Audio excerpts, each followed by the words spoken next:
Quand Ibrahim Traoré s'effondra devant l'hôpital, le personnel supposa qu'il s'agissait d'un simple sans-abri. Ils le traînèrent vers l'entrée de service, lui donnèrent un lit sale et ignorèrent sa douleur. Aucun d'eux ne reconnut le visage affiché sur la plaque dorée dans leur hall, celui de leur plus grand bienfaiteur.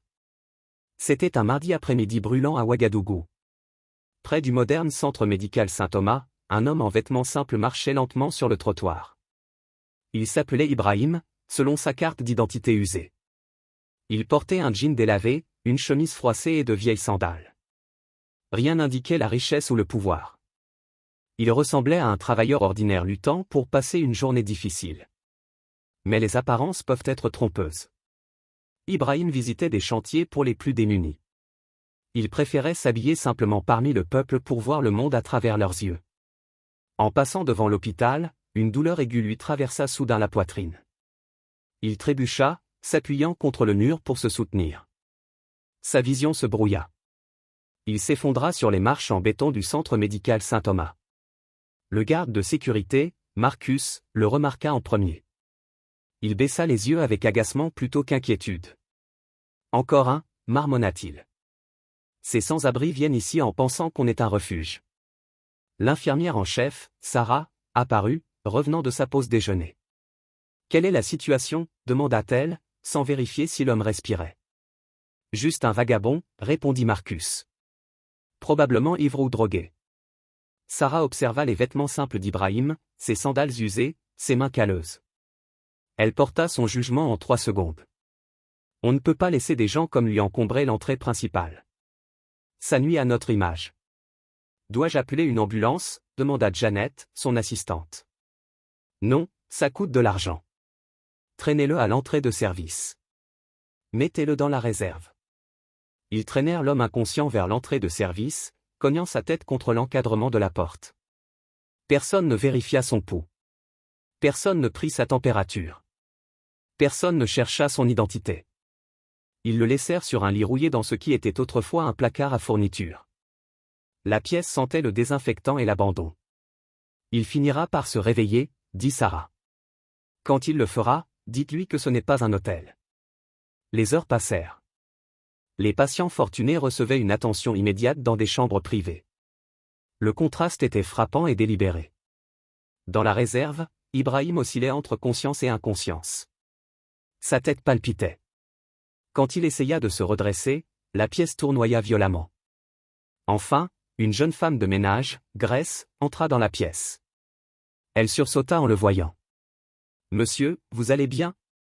Vous saignez. » « De l'eau, » murmura Ibrahim. Grace apporta de l'eau propre et un linge humide. « Que s'est-il passé ? Comment vous êtes-vous retrouvé ici ? » Je me suis effondré dehors. Ils m'ont mis ici. Grace regarda la pièce sale avec horreur. C'est une réserve. Vous avez besoin de soins médicaux appropriés. En nettoyant son front, elle remarqua quelque chose que les autres avaient manqué. Malgré ses vêtements simples, cet homme dégageait une certaine dignité. Sa voix portait une autorité calme, même dans la faiblesse. « Laissez-moi appeler un médecin, » dit Grace. « Ils ne viendront pas. Ils ont décidé que je ne valais pas leur temps. » À ce moment-là, le docteur Harrison Mitchell, chef du personnel, apparut dans l'embrasure. « Grace, que fais-tu ? Tu devrais nettoyer le service VIP. Cet homme a besoin d'aide. Il a une blessure à la tête. » Cet homme est un vagabond, interrompit froidement le docteur Mitchell. Il n'a pas sa place dans cet hôpital. Nous avons des standards. Le docteur Mitchell, grand et arrogant, avait bâti sa réputation en servant des patients fortunés. Il regarda Ibrahim avec un mépris non dissimulé. Je ne traite pas les cas de charité. S'il veut des soins, qu'il aille à la clinique publique. Ibrahim leva les yeux. Docteur, je peux payer pour un traitement. Le docteur Mitchell rit moqueusement. Payer avec quel argent ? J'ai une assurance, dit calmement Ibrahim, cherchant son portefeuille. Quel genre d'assurance quelqu'un comme vous pourrait-il avoir ? Ibrahim lui tendit une carte. Le docteur Mitchell y jeta un coup d'œil dédaigneux. C'est probablement faux. La sécurité va vous escorter dehors. Grace s'avança courageusement. Docteur Mitchell, c'est injuste. Le serment d'Hippocrate. Ne me fais pas la leçon sur l'éthique médicale. À cet instant, une agitation éclata dans le hall principal. 3 SUV noirs s'étaient arrêtés devant l'hôpital. Des hommes en costume sombre entrèrent dans le bâtiment. « Où est-il » demanda l'un d'eux avec urgence.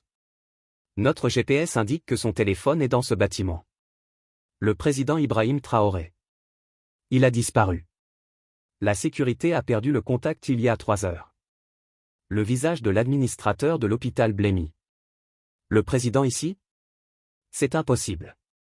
L'équipe de sécurité se dispersa, fouillant chaque pièce. Pendant ce temps, le docteur Mitchell revint avec des gardes. Bon, le spectacle est terminé. Il est temps de partir. Docteur, s'il vous plaît, plaida Grace. Regardez-le bien. Vraiment. Le docteur Mitchell étudia le visage d'Ibrahim. Quelque chose le tracassait, mais ses préjugés étaient plus forts que sa mémoire. Tout ce que je vois, c'est un vagabond qui a abusé de notre hospitalité. À cet instant, la porte de la réserve s'ouvrit brutalement. L'équipe de sécurité du président se tenait là, affichant soulagement et fureur. « Monsieur le Président » s'exclama l'agent principal. « Monsieur, nous vous cherchions partout. » La pièce devint silencieuse. Le visage du docteur Mitchell passa d'une confiance arrogante à une terreur pure. Ses jambes vacillèrent. « Monsieur. Monsieur le Président ? Mais c'est impossible. » Ibrahim le regarda calmement. « Est-ce impossible parce que je ne corresponds pas à votre idée d'un président ?» Grace resta bouche bée. Ils avaient traîné le président du Burkina Faso comme un déchet. Le docteur Mitchell tenta de se reprendre. « Monsieur, c'est un terrible malentendu. Si vous aviez su, vous m'auriez traité différemment. Mais pourquoi mon titre devrait-il importer ? » L'administrateur de l'hôpital arriva avec d'autres employés. La nouvelle se répandit comme une traînée de poudre. « Monsieur le Président, veuillez nous pardonner. » Ibrahim demanda à son agent de sécurité d'aller chercher quelque chose dans la voiture. L'agent revint avec une photographie encadrée. « Grace, pourriez-vous lire ce qui est inscrit sur cette plaque ?» Grace prit le cadre, les mains tremblantes. Ses yeux s'écarquillèrent. En reconnaissance grateful de M. Ibrahim Traoré, dont le don de 30 millions de dollars a permis la construction de l'aile pédiatrique, du centre de cancérologie et de l'unité d'urgence du centre médical Saint-Thomas. Le silence était assourdissant. Le docteur Mitchell semblait sur le point de s'évanouir. L'homme qu'il avait traité de vagabond avait financé la moitié de l'hôpital. « Vous avez construit cet endroit » murmura Peterson.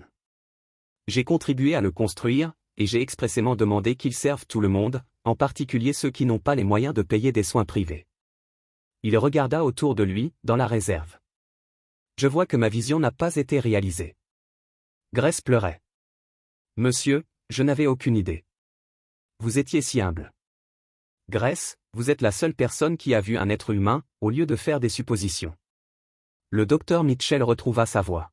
« Monsieur le Président, je vous en prie, j'ai eu tort. Vous n'avez pas simplement fait une erreur. Vous avez révélé qui vous êtes quand vous pensiez que personne d'important ne regardait. » Le hall se remplit de personnel, de patients et de journalistes. « Monsieur le Président, nous allons enquêter immédiatement, » dit Peterson. Ibrahim secoua la tête. « Il ne s'agit pas de punir. Votre personnel m'a traité exactement comme il traite chaque personne pauvre qui cherche de l'aide. » Grace s'avança. « Je vois ça tous les jours. Les pauvres, les sans-abri, les travailleurs comme moi, on nous traite comme si nous ne comptions pas. Aujourd'hui, vous avez vécu ce que nous vivons quotidiennement. » Elle poursuivit, « La différence, c'est que vous avez le pouvoir de changer les choses. » Ibrahim sourit devant son courage. Grace a raison. Aujourd'hui, il ne s'agissait pas de mon statut de président. Il s'agissait d'être humain. Il se tourna vers la foule. J'ai donné 30 millions de dollars parce que je crois que les soins de santé sont un droit humain. Aujourd'hui, j'ai appris que l'argent seul ne change pas les cœurs. Ibrahim regarda le docteur Mitchell. M'auriez-vous traité différemment si vous aviez su que j'étais président ?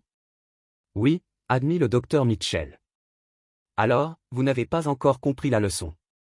Ibrahim se tourna vers Peterson.